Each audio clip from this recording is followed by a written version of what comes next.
ময়মনসিংহ শেরপুর একটা আল্লাহর ওলির মাজারে এই শয়তানরা বেয়াদবরা হামলা করেছে। ওখানে তারা দখল করার অপচেষ্টা চালাচ্ছে। আমাদের সুন্নি নওজোয়ান উলামায়ে কেরাম তাদেরকে দোয়া করবেন। আমাদের সুন্নি নওজোয়ান উলামায়ে কেরাম, আমাদের ছেলেরা, আমাদের বাচ্চারা, ওখানে আমার ছেলে হাসান আজহারিও আছে, আমার আজিজ মাওলানা জাইনুল আবেদিন জামিয়ার শিক্ষক, ওখানে সুলাইমান রেজবি, আরো আমাদের এই মাওলানা আলাউদ্দিন জাহাদি সাহেব এখানে তকরির করেছেন। ওনার ফেসবুক আপনারা পেয়েছেন, ওনারা ডাক দিয়েছে আগামীকাল ওনারা জুমা সেখানে পড়বেন।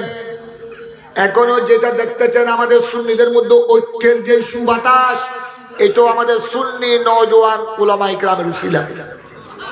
তাদেরকে দোয়া করাটা আমাদের উপর ঈমানি দায়িত্ব। আল্লাহ যেন সেখানে ওই ময়মনসিংহ শেরপুর আগামীকাল যেন সুন্নি সম্মেলনকে যেন আল্লাহ আজিমুস শান কামিয়াবি বকশিশ করে। আল্লাহ যেন ওই বিয়াদব বাতিলদের দুর্গাকে যেন আল্লাহ চুরমার করে দেয়। কিন্তু খেয়াল রাখবেন, এটা আল্লাহর শাস্তি।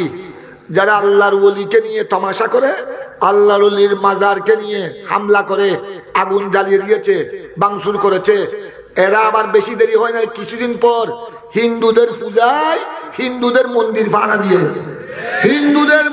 ভাড়া দিয়েছে।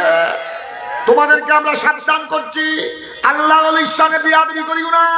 হিন্দুদের এই বছর তো হিন্দুদের মন্দির ভাড়া দিয়েছ, আরেক বছর হিন্দুদের পয়সা গলায় দিতে হবে।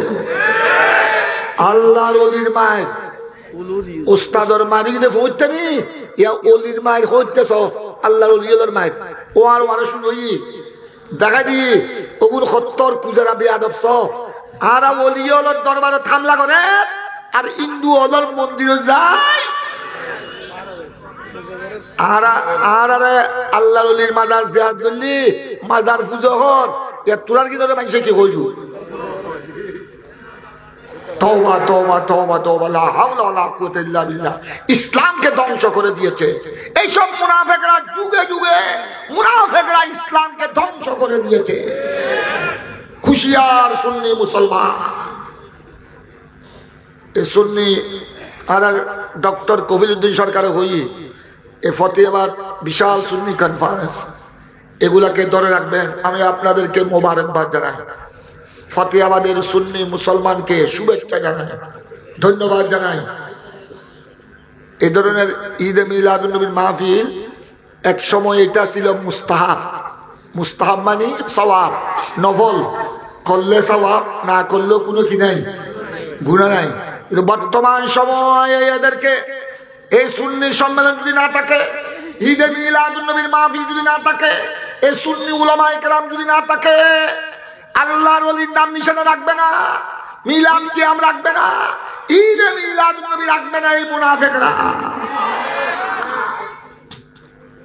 হ্যাঁ, খেয়াল রাখবেন, আল্লাহর ওলি যারা আল্লাহর হক্কানি ওলি, প্রকৃত ওলি, ওনাদের মাজারকে আদব করতে হবে। এখানে বন্ডামির কোনো সুযোগ, আল্লাহর ওলির দরবারে এটাও খেয়াল রাখবেন। এটা আমরা যুগ যুগ ধরে বলছি, তরজুমান প্রশ্ন উত্তরের মধ্যে, ফতোয়ার মধ্যে এটা 30-40 বছর আগের থেকে আমরা এটা ফতোয়া দিয়ে যাচ্ছি। আল্লাহর ওলির মাজারে উরুস ফাতিহা হতে হবে আদবের সাথে। আল্লাহর ওলির মাজারে উরুস ফাতিহা, এখানে কোরআন তেলাওয়াতের মাধ্যমে, জিয়ারতের মাধ্যমে, খতমে গৌসিয়ার মাধ্যমে, মিলাদ শরীফের মাধ্যমে, বয়ান ও তাকরীরের মাধ্যমে, দোয়া দিয়ার মাধ্যমে, এটাই হলো আসল উরুস ফাতিহা। আল্লাহর ওলির দরবারে জিয়ারত করতে হবে আদবের সাথে, আদবের সাথে ঢুকতে হবে, আদবের সাথে বের হতে হবে। আল্লাহর ওলির দরবার হলো জিয়ারতের স্থান, ওখানে সালাম দিতে হবে, আসসালামু আলাইকুম ইয়া আহলাল কুবুর। ওখানে সূরা ফাতিহা পড়বেন, কুল হুয়াল্লাহ পড়বেন, দরুদ শরীফ পড়বেন, আরো যদি সূরা ইয়াসিন জানলে সূরা ইয়াসিন পড়বেন, সূরা মুলুক জানা থাকলে সূরা মুলুক পড়বেন। আর আপনারা তো আর সবাই হাফেজে কোরআন নয়, বড় বড় সূরা না জানলে অন্তত কুল হুয়াল্লাহ শরীফ পড়বেন সূরা ফাতিহার সাথে 3 বার 5 বার, 7 বার 9 বার 11 বার 12 বার দরুদ শরীফ পড়বেন। আল্লাহর ওলির উসিলা নিয়ে আল্লাহর দরবারে কি করবেন? দোয়া করবেন। এটার নাম হলো জিয়ারত। আল্লাহর ওলির দরবারে খবরদার যুবক যুবতী, আল্লাহর ওলির দরবারে গিয়ে ধাক্কা ধাক্কি করা, একজনের গায়ের উপর আরেকজন পড়া, গাঁজা হলতি, হারাম, এগুলি বেয়াদবি, এগুলি রং তামাশা, এগুলো হলো ভণ্ডামি। ভণ্ডামিকে কি করতে হবে? ভণ্ডামিকে শক্তি থাকলে প্রতিহত করতে হবে। কিন্তু আল্লাহর ওলির মাজারে হামলা করা এটা হলো চরম বেয়াদবি।